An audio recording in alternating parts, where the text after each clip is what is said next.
Very glad you're still with us. Across Africa, more than 60% of the population is under 25. The continent is young, dynamic, vocal, and digitally connected. But here's the paradox. While young people dominate in numbers, they remain marginal in power. From Nigeria's End SARS to Uganda's Bobi Wine movement, from climate strikes in Kenya to digital campaigns in Senegal, the African youth is rising. But is this energy translating into real political influence? Are they reshaping democracy, or are they being co-opted, sidelined, and shut down? Is African democracy evolving with its youth, or is it resisting them? And what must change to truly make youth central to governance, policy, and power? To discuss this is Akpobi Elvis, Executive Director, Not Too Young to Lead Initiative. He joins us from Abuja, Nigeria. Joining in is Lionel Nditabiriye, political commentator, editor, and writer, Pan-African Review. He joins us from Kigali, Rwanda. Gentlemen, it's a pleasure to welcome you to One Slot. Let's start with you, Akpobi. What does youth political participation actually look like across Africa? Is it mostly protests? Because, I mean, we talk about NSAS, we talk about all the protests in other parts of the continent. Or are we seeing formal engagement too? Firstly, thanks for the privilege. I'll be point blank. Formal engagement, the curve of formal engagement among young people is, the curve is very, very low, but we'll see cases where our voices as young people are only heard during protests, during agitation. But still, there are a bit of government. I was a privileged election observer in the 2023 election that brought in the present president of Liberia, and I saw young Liberians. They were so eager to, play a role in the future. I saw young people in Liberia that have trust in their electoral process. Because for me, in a democratic setting, to achieve a lot in democracy, firstly, we must reduce the money back politics that is going on for young people to get involved. Then secondly, every strong institution should be the front burner. Not forgetting that to make progress, we must build trust. A lot of the young electorate I'll use Nigeria as an example. A lot of the young electorate, they don't have trust in the electoral system. And for me, ahead of the 2027 election, I'm looking forward I want to charge the electoral umpire, which is INEC, to build trust. Their body language, their policies and all that should emit raise that will build trust, mostly for young electorate. That's where you see the curve of voter apathy reduce. That's when you will see that young people really want to get involved, because the young people, they are my primary constituents, and I engage a lot of them. They keep telling me that even if they go out to vote, with their vote count, I still want to use the opportunity to say their vote will count, because if you want to change something, you need to be in it. And that's why I'll keep amplifying the muted voices of other young Africans that we need to play a role in the future we want for Africa. Nobody's coming to save us, but we ourselves can save Africa. Well, I think this question would be like a reverse of the first one. But, Lionel, how much of youth activism is reactive, responding to crisis, rather than proactive, shaping long-term political policies and agenda? Akpobi believes that, we still have some ways to go. What are your thoughts? Is it for me? Is it for me? Yes, the question is for you. Oh, okay. I think the problem is that in Africa, in many ways, we are still under colonial administration. Much of Africa's policy landscape is driven by the Bretton Woods institutions. It's not even primarily about the youth reacting to the decisions that are taken. It's about the structural weaknesses of our institutions. So our leaders will need to occupy that policy space and defend our core economic interests and social programs when engaging with those institutions. They will also need to strengthen governance and fight corruption. Why?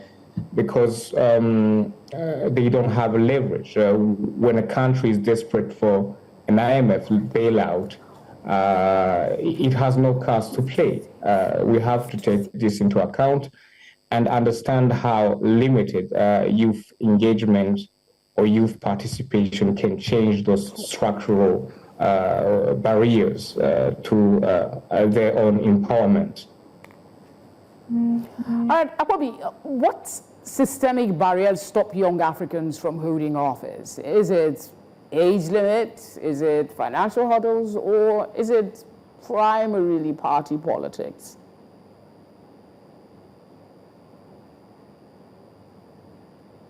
Hello, Akpobi. The question is for you. I believe yes. that most of the systemic barriers we are faced as young Africans are the money-backed politics is involved in African democracy, and the hegemony system across Africa, which means that the political recycling of people who gets whatever it is, irrespective of whether the person is competent or not. Hello? Yes, we're with you. Go ahead, please. Yes, the hegemony system that simply means a particular set of people wanted to cling onto power. Fine, we advocated for the Not Too Young to Run bill, and it's today it's an act.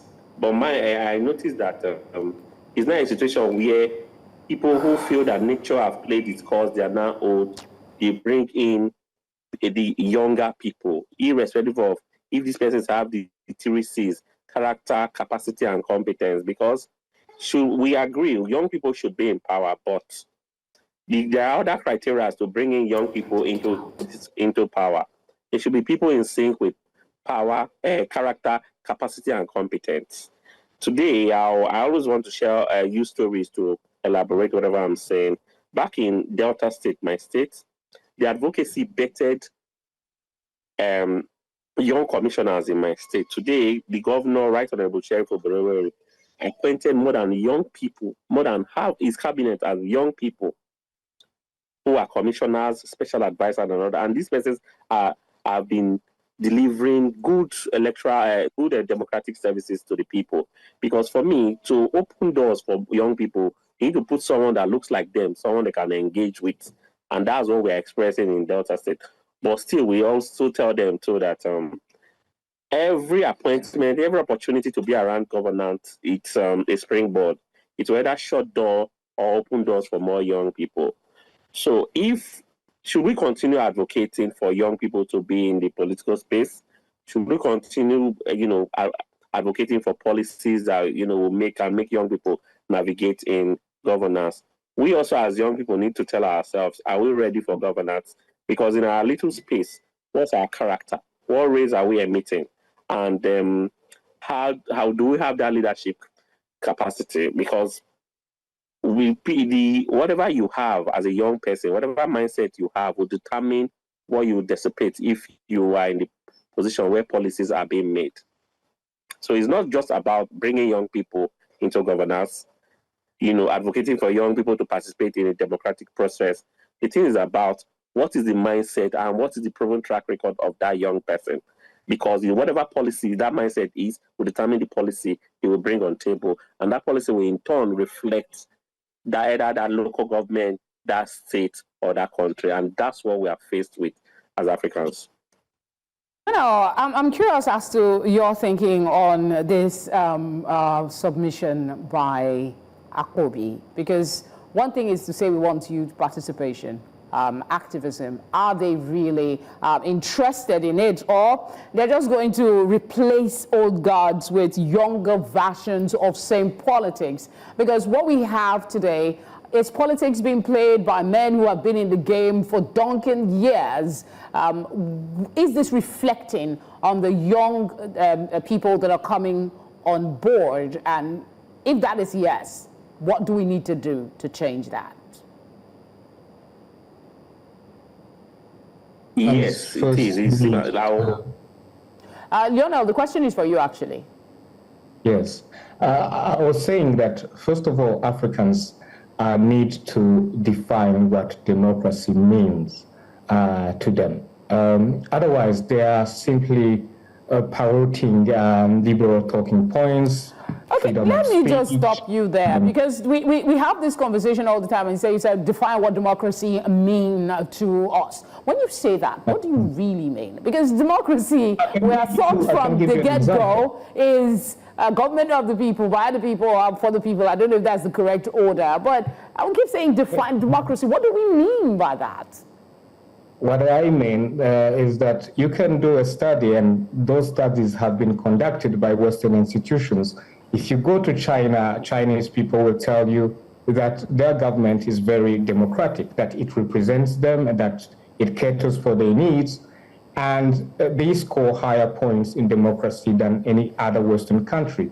And when you ask Westerners about China, they will tell you that it's an authoritarian system.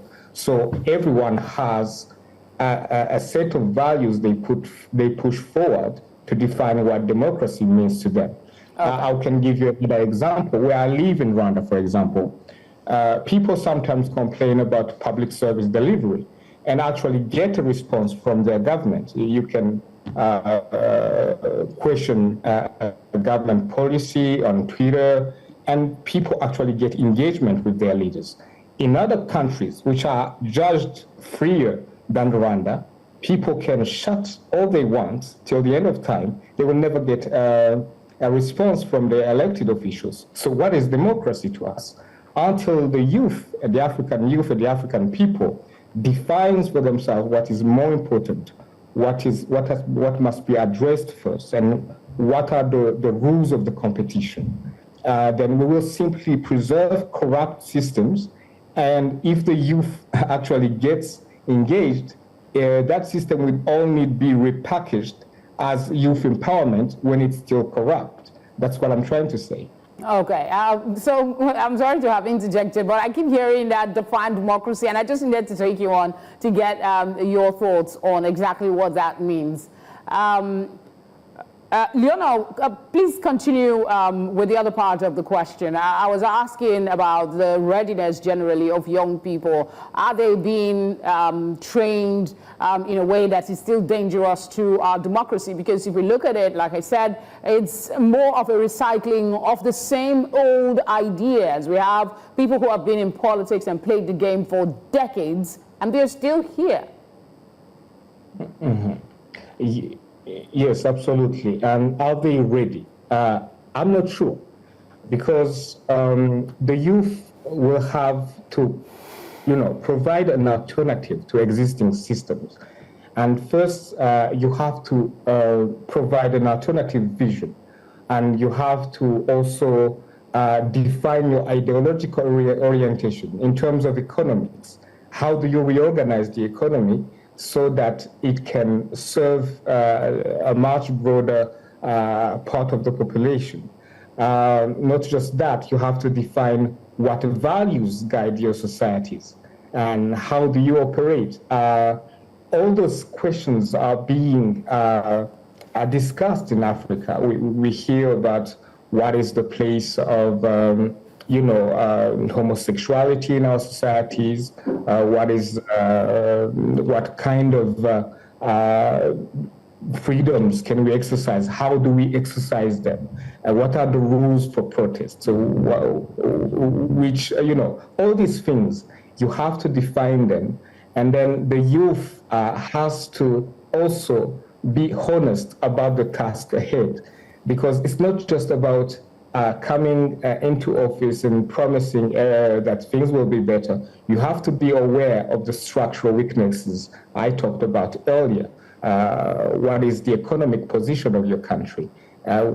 Exactly what are your priorities to, start the economy and get it dynamic and, produce employment. Because we protest, but once we get into power, we realize that the task is daunting, and some people who realize that before getting into power, most youth just abandon because it's huge, and they prefer to go overseas, try their luck, and they abandon the continent. So we have to be honest about those challenges. We have to be honest about our capacity, and then be committed enough to take it on. We have a lot of youth influencers and online activism. Some would argue whether it's actually translating into offline policy impact or it's mostly performative. If it is translating into offline policy impact, how can we encourage more of this? This question is for you, Akpobi.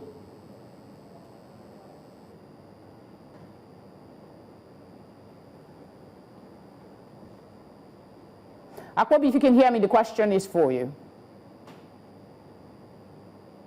Okay, I think his device is frozen, so you might just go ahead and take that as well, Lionel.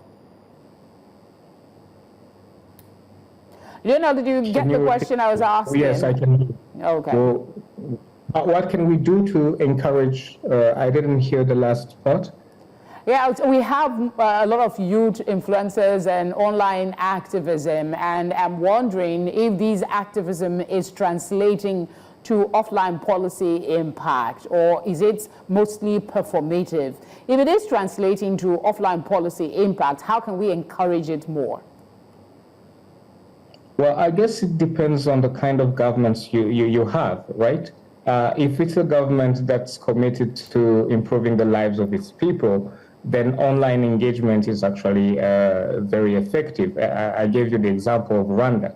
There are many discussions taking place on X, former Twitter, and the youth has actually an opportunity to engage with officials who are all there, and it's almost mandatory for ministers to be online and respond to the questions that are asked of them. And but if you have a government where money is the central driver of politics, money buys influence, it buys elections, it buys supports, so you get into government because you have big pockets supporting you, then you are not accountable to your people. You know that it doesn't matter what you do when after 5 years you go back and you buy the same support, you buy media coverage, you buy advertising. You don't need influence.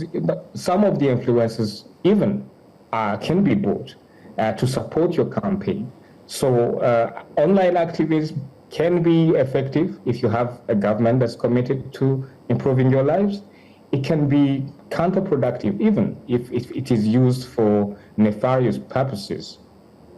What kind of support do young people need to be more active in the democratic process? I mean, not just from government now, but non-governmental organizations, civil society organizations, and the international community. If we have a quote here, I'd like you to take that on. I don't like the idea of having the international community interfere in those processes, because in the end we have leaders who are accountable to external powers and not necessarily in a good way that serves our interests. So I think African governments should remove those structural barriers. I talked about the financial aspect of getting into politics. We could find ways to level the field, make elections less about money and more about ideas and policies. Yes, those kind of initiatives. Otherwise, you remove those barriers and the rest is up to the youth. We have to take matters into our own hands and organize and, propose an alternative. All right, let's see if we can have Akpobi speak to us a bit. His network has not been great. Akpobi, if you can hear me, what kind of support do young people need or require beyond the hashtags and all of that to be more active in our democratic process?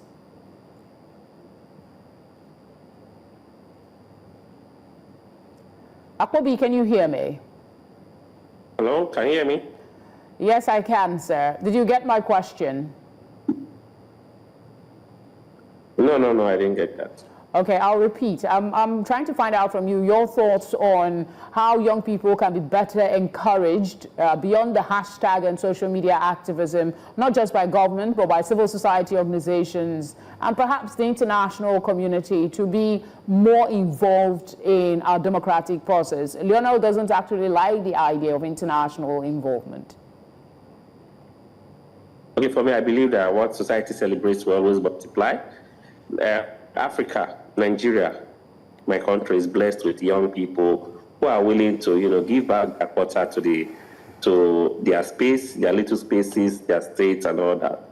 I think it's time. Lagos State government is doing that already. There's this leadership school, where the best persons are being groomed within a particular month, and they are, recruited into the leadership space. Delta State government is on that verge too. There's this yearly leadership bootcamp that is being sponsored by the state government.